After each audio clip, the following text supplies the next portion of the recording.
اعوذ باللہ من الشیطان الرجیم بسم اللہ الرحمن الرحیم۔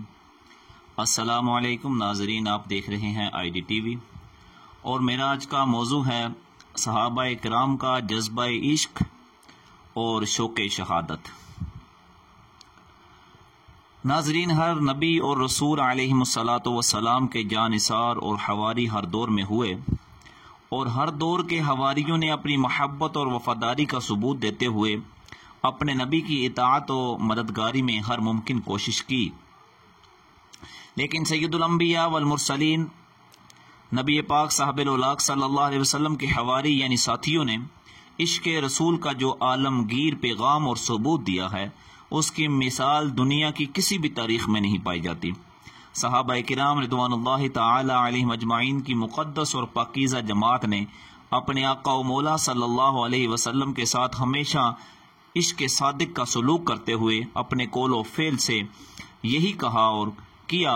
کہ کروں تیرے نام پہ جاں فدا، نہ بس ایک جاں دو جہاں فدا، دو جہاں سے بھی نہیں جی برا، کروں کیا کروڑوں جہاں نہیں۔ محبوب رب العالمین صلی اللہ تعالی علیہ وسلم کے عشق اور محبت کی سرشار ہو کر انہوں نے دنیا کی کسی بھی چیز کی پرواہ نہیں کی، بڑی سے بڑی طاقت کو خاطر میں نہیں لائے، تحفظ نموس رسالت کی خاطر اپنا سب کچھ نشاور کر دیا۔ اپنے آقا و مولا صلی اللہ تعالی علیہ وسلم کی عظمت اور محبت کو سب سے مقدم جان کر اس محبت کے آداب کی بجا آوری میں ہنسی خوشی اپنی جان تک قربان کر دی۔ اپنے آقا و مولا صلی اللہ تعالی علیہ وسلم کے نام پر مر مٹنے میں ہی انہوں نے اپنی حیات جانی، اور اس شوق میں اپنے سر کٹا کر حیات جاویدانی پا گئے۔ تو جنگ بدر کے موقع پر حضور اقدس صلی اللہ تعالی علیہ وسلم نے صحابہ کرام علیہم رضوان کے ساتھ مشورہ فرمایا اور لشکر کفار کے مقابلے میں جنگ و قتال کے متعلق ان کی رائے طلب فرمائی، تو صحابہ کرام نے اپنے آقا و مولا صلی اللہ علیہ وسلم کی خدمت میں یوں عرض کیا کہ حضرت سعد بن عبادہ رضی اللہ تعالی عنہ نے عرض کیا کہ یا رسول اللہ صلی اللہ علیہ وسلم، خدا کی قسم آپ ہمیں عدن تک لے جائیں گے تو ہم انصار میں سے کوئی ایک شخص بھی آپ کے حکم کی خلاف ورزی نہیں کرے گا۔ اور حضرت مقدار بن عمر نے یوں عرض کیا کہ یا رسول اللہ صلی اللہ علیہ وسلم، ہم آپ کے ساتھ ہیں، آپ جہاں چاہے ہمیں لے جائیں، ہم کبھی بھی وہ بات اپنے منہ سے نہ نکالیں گے جو بنی اسرائیل نے حضرت موسیٰ علیہ السلام سے کہی تھی کہ فَاذْهَبْ أَنْتَ وَرَبُّكَ فَقَاتِلَا إِنَّا هَاهُنَا قَاعِدُونَ، یعنی آپ جائیے اور آپ کا رب، تم دونوں لڑو، ہم یہاں بیٹھے ہیں۔ قسم ہے اس ذات کی جس نے آپ کو حق کے ساتھ بھیجا، ہم آپ کے ساتھ جائیں گے، اور جہاں آپ جائیں گے آپ کے ساتھ مل کر مردانہ وار لڑیں گے۔ شمع رسالت پر صحابہ کرام کا پروانہ وار نثار ہونا کیسا تھا؟ صلح حدیبیہ کے موقع پر کفار قریش کی جانب سے عروہ بن مسعود ثقفی کو بات چیت کرنے کے لیے حضور اقدس صلی اللہ علیہ وسلم کی خدمت اقدس میں بحیثیت نمائندہ بھیجا گیا۔ عروہ بن مسعود ثقفی نے حضور اقدس صلی اللہ تعالی علیہ وسلم کے ساتھ غرور اور تکبر کے لہجے میں گفتگو کرتے ہوئے شان اقدس کے خلاف جملے کہتے ہوئے مزید یہ کہا کہ آپ کے آس پاس اوباش اور اوارہ لوفر لوگ جمع ہو گئے ہیں، اور جب وقت آئے گا تو آپ کو تنہا چھوڑ کر بھاگ جائیں گے۔ عروہ بن مسعود ثقفی نے جانثار صحابہ کو بے وفا اور بھاگنے والا کہہ کر صحابہ کرام کے فنا فی الرسول کے جذبہ صادق پر کاری ضرب لگائی تھی۔ عروہ کی بات سن کر اصدق الصادقین امام المتقین حضرت سیدنا ابو بکر صدیق رضی اللہ تعالی عنہ کو جلال آ گیا، اور آپ نے اینٹ کا جواب پتھر سے دیتے ہوئے عروہ کو مخاطب کر کے فرمایا امسس بازار اللات، یعنی لات یعنی بت کی شرمگاہ کو چاٹ۔ آگے آپ نے فرمایا کہ انحن نفر منہ وندعو، یعنی کیا ہم بھاگ جائیں گے اور آپ کو تنہا چھوڑ دیں گے؟ تو عروہ بن مسعود ثقفی نے حضرت صدیق اکبر کی بات پر سر اٹھایا اور کہنے لگا کہ یہ کون ہیں جو ایسی بات کہتے ہیں؟ صحابہ نے بتایا یہ ابو بکر صدیق ہیں، لہٰذا عروہ نے کوئی جواب نہ دیا۔ پھر عروہ بن مسعود حضور اقدس صلی اللہ علیہ وسلم سے گفتگو کرنے لگا، اور دوران گفتگو بار بار حضور کی داڑھی مبارک تک اپنا ہاتھ پہنچاتا تھا، اور جس طرح کمینہ خصلت عربوں کی عادت تھی اس طرح گستاخانہ طور پر حرکتیں کرتا تھا۔ عروہ کو اس طرح گستاخانہ لہجے میں بات کرتا دیکھ کر حضرت مغیرہ بن شعبہ رضی اللہ تعالی عنہ غصے میں لال ہو گئے اور انہوں نے اپنی تلوار کے کندھے کو اس کے ہاتھ پر مار کر فرمایا کہ او بے ادب، اپنے ہاتھ کو بچا کے رکھ اور حد ادب سے تجاوز نہ کر۔ عروہ بن مسعود ثقفی نے پوچھا کہ یہ کون شخص ہے؟ صحابہ اکرام نے بتایا یہ مغیرہ بن شعبہ ہے۔ عروہ اپنے نازیبہ حرکت پر تھوڑی ہی دیر میں 2 اشکوں کی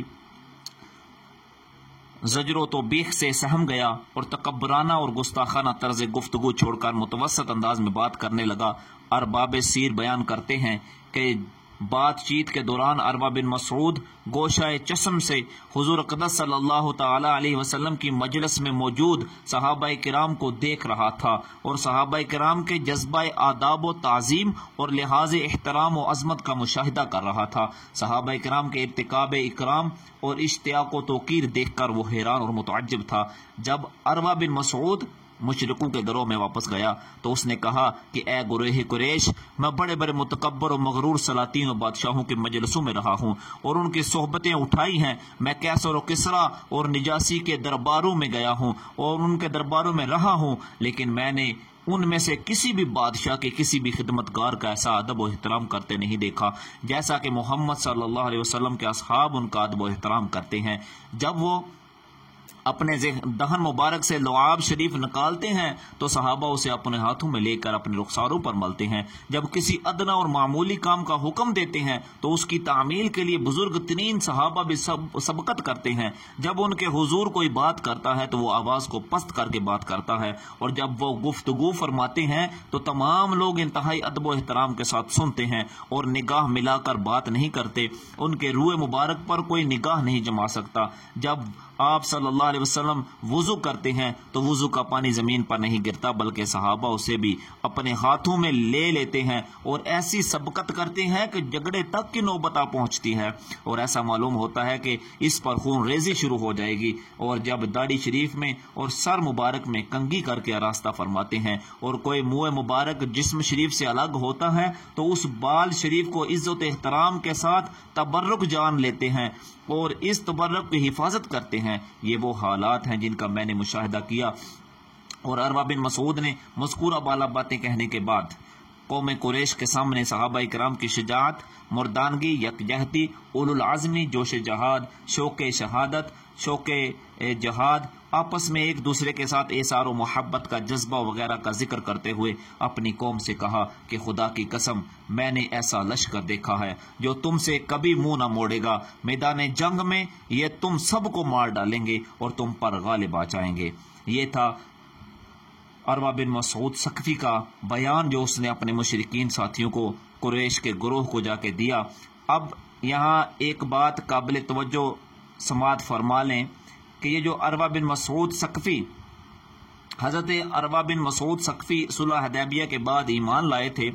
ایمان لانے کے بعد اپنے وطن پہنچ کر اپنی قوم کو دعوت اسلام دی، لیکن ان کی قوم نے انکار کر کے سرکشی پر اتر آئے، یہاں تک کہ ایک دن فجر کی نماز کا وقت آیا تو وہ اپنے مکان کے کھڑکی دروازوں کو کھلا رکھ کر علل اعلان اذان کہہ رہے تھے۔ اذان میں جب کلمہ شہادت پر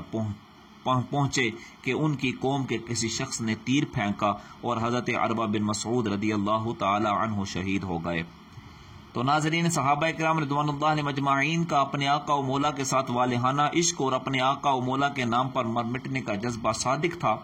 اس کی مثال کسی بھی تاریخ میں نہیں پائی جاتی۔ آپ کے ارشاد کی بجا آوری میں اپنی جان قربان کر دینے ہی میں سعادت دارین سمجھ کر جام شہادت پینے میں لمحہ بر بھی تاخیر و تعامل نہیں کرتے تھے۔ اللہ رب العزت جل جلالہ کی بارگاہ میں دعا ہے کہ اللہ کریم ہمیں نبی پاک صاحب الاولاق صلی اللہ علیہ وسلم کے ساتھ محبت کی توفیق عطا فرمائے اور یہ محبت ہماری دائمی محبت ہو اور یہ محبت ہماری آخرت کا ذریعہ بنے، آخرت میں نجات کا ذریعہ بنے اور آخر میں دنیا کے جس خطہ میں بھی مسلمان غلامی کی زندگی بسر کر رہے ہیں، اللہ کریم اپنے محبوب کریم صلی اللہ علیہ وسلم کے صدقہ سے تمام کو آزادی کی نعمت سے مالا مال فرمائے اور جن مسلمانوں کو، حکمرانوں کو یا حکومتوں کو اللہ کریم نے طاقت بخشی ہے، اللہ کریم نے شرف بخشا ہے، اللہ کریم اس طاقت کو، اس فن کو نبی پاک صاحب الاولاق صلی اللہ علیہ وسلم کی محبت میں صرف کرنے کی توفیق عطا فرمائے، اور اسلام کے دشمنوں کے خلاف اسے استعمال کرنے کی توفیق عطا فرمائے۔ وآخر دعوایا ان الحمد للہ رب العالمین۔